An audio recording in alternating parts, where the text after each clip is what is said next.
My name is Bettina Teng, and I grew up in a small town in Davie, Florida with my mom. And growing up with my mom, she would always tell me these stories of how music really saved her when she was living in China during the Cultural Revolution. So when I was 2 years old, she taught me how to play the violin.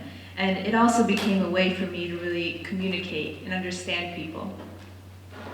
7 years ago, I was a freshman in high school, and I visited the Ann Storck Center, which is a developmental center for people with mental and physical disabilities.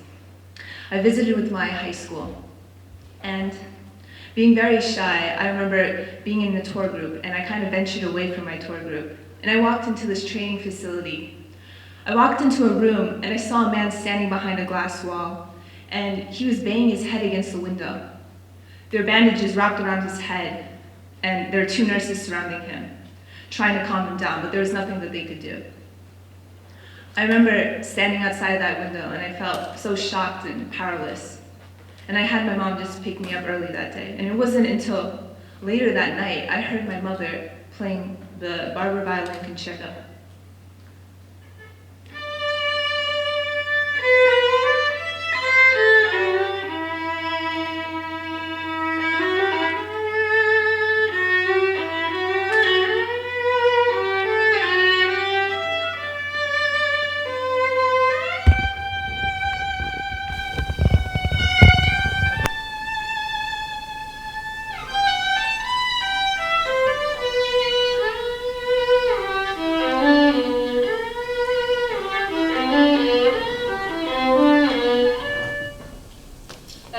The healing effects music has always had on me.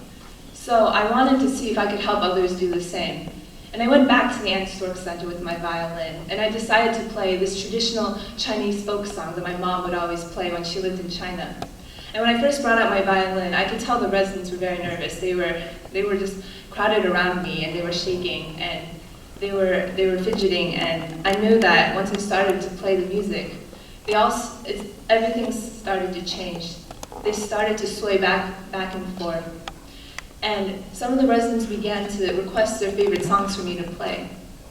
And that's when I realized that I wanted to do more with music. So I decided to work with Brianne Weaver. She's the music therapist at the Ann Storck Center. And together, she let me try all these different techniques on my violin with the music therapy. For instance, playing a staccato, a very fast-paced staccato, would excite the residents.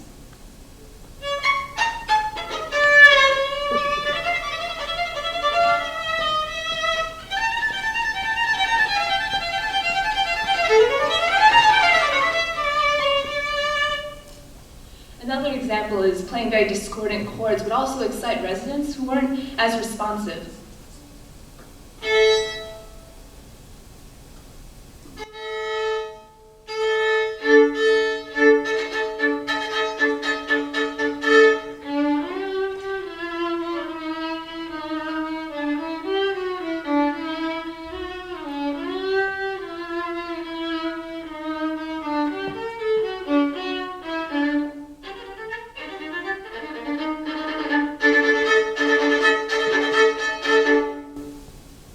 I became really good friends with this boy named Tristan.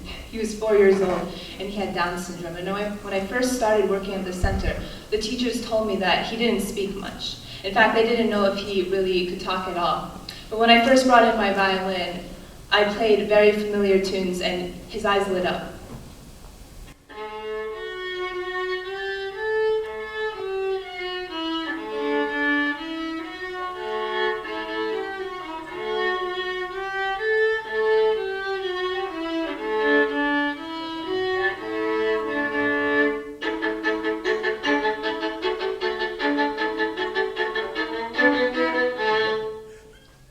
And he began requesting for his all favorite songs. His favorite song was Old MacDonald.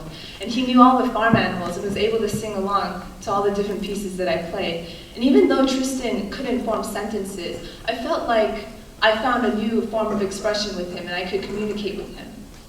So I started a charity in my high school, the Ann Storck Charity, along with the help of the Silver Knight Foundation. And together we encourage young students to be innovative and to lead within our communities. The next piece I'm going to play is the Chinese folk song that I originally played for the Ann Storck Center. And I want everyone here in the audience to to try and notice what you feel when you listen to the different melodies that I'm going to play.